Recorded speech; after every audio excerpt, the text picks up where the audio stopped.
Levou metade da noite, mas Olivia finalmente conseguiu controlar o pânico a tempo para a partida no dia seguinte.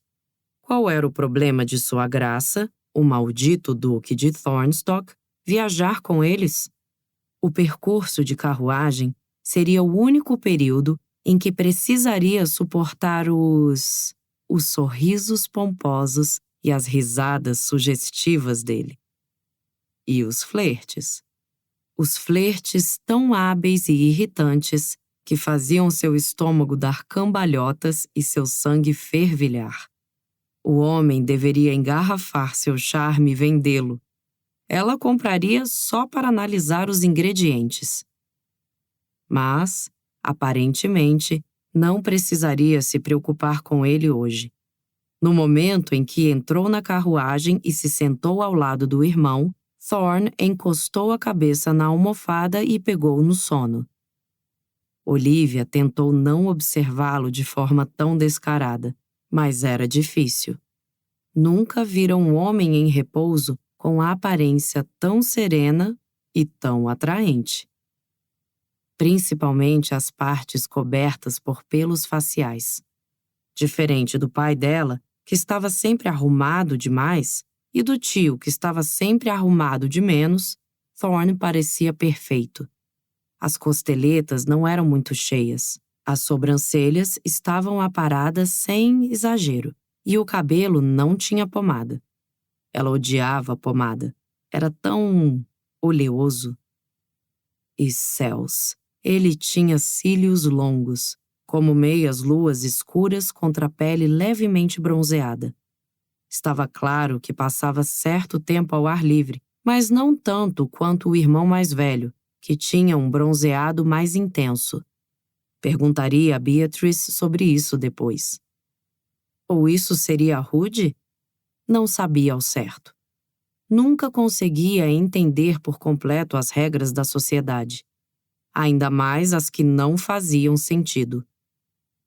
Quando, depois de um tempo, Thorne começou a roncar, Greycourt riu.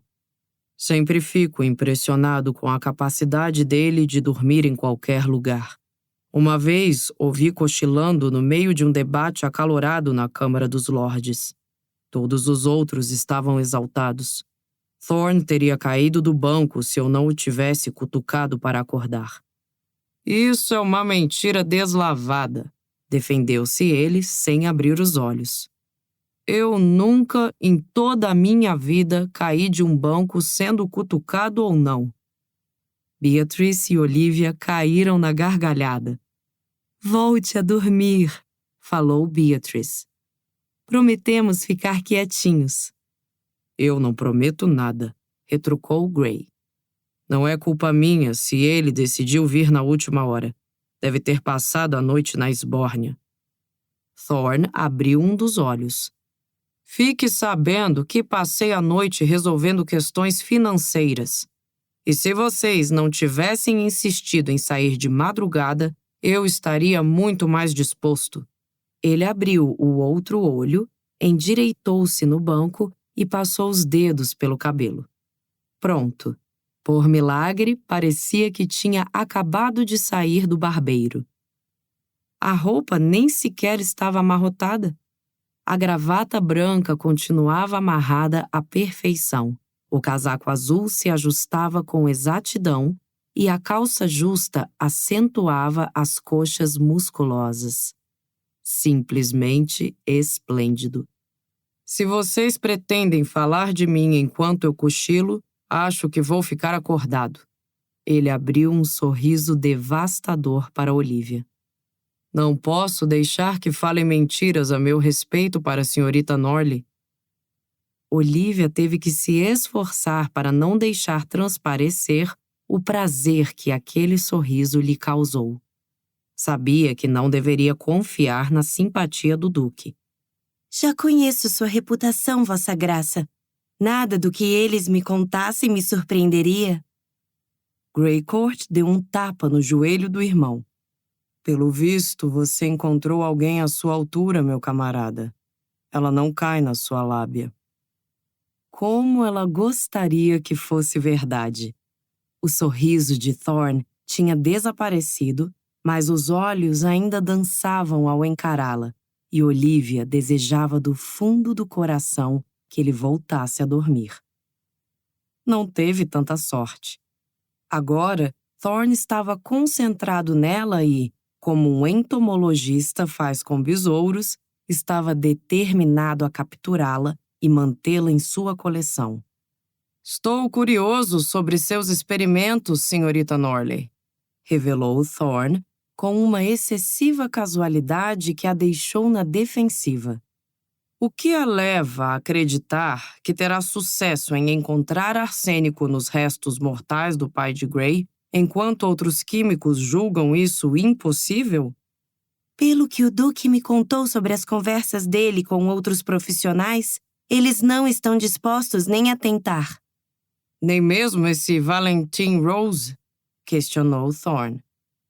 Surpresa por ele conhecer Rose, Olivia respondeu. O Sr. Rose é falecido. Ah. Existem outros testes para a detecção de arsênico.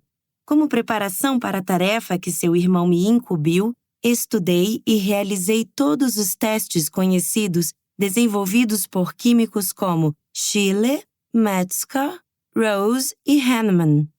Infelizmente, quase todos já se foram, e Hahnemann mora na Saxônia, sendo inviável trazê-lo. Thorne parecia surpreso com o simples fato de ela conhecer aqueles cientistas. Irritante. Todos os testes têm falhas, continuou ela mesmo assim. Por meio de rigorosa experimentação, eu desenvolvi um mais eficaz, reunindo o melhor de cada um dos anteriores.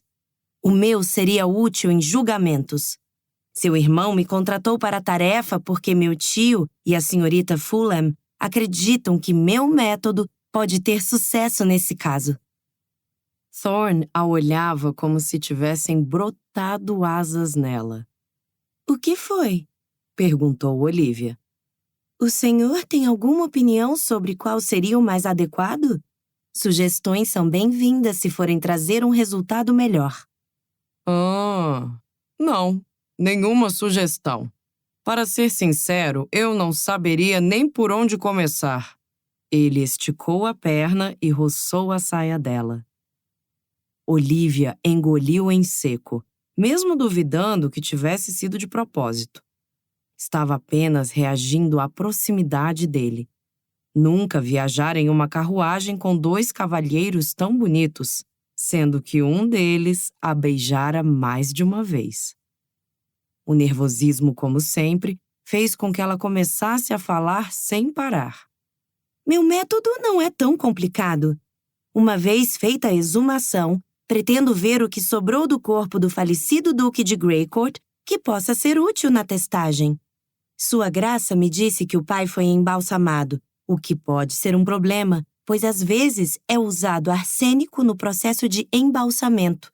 Mas, supondo que eu consiga encontrar amostras relevantes que não estejam contaminadas, vou submetê-las a ácido nítrico e, em seguida, combinarei o resultado com zinco. A fórmula seria AS2O3 mais 6ZN. Eu imploro, senhorita Norley, nada de fórmulas. Pediu Greycourt.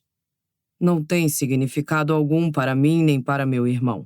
Posso lhe garantir. Se Thorne falar o contrário, estará mentindo. Grey tem toda razão, confirmou Thorne.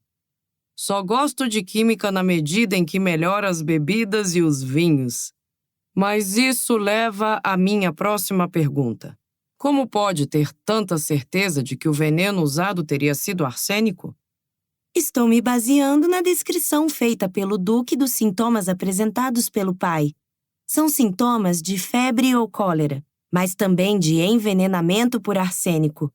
Além de esse ser um dos venenos mais comuns. Existe uma razão para o elemento ser chamado poudre de succession. Beatrice olhou de relance para o marido, que esclareceu. Pó da sucessão. É o apelido francês para arsênico. Para ser mais exata, explicou Olivia. Quando falamos do arsênico branco usado como veneno, estamos nos referindo, na verdade, ao trióxido de arsênico.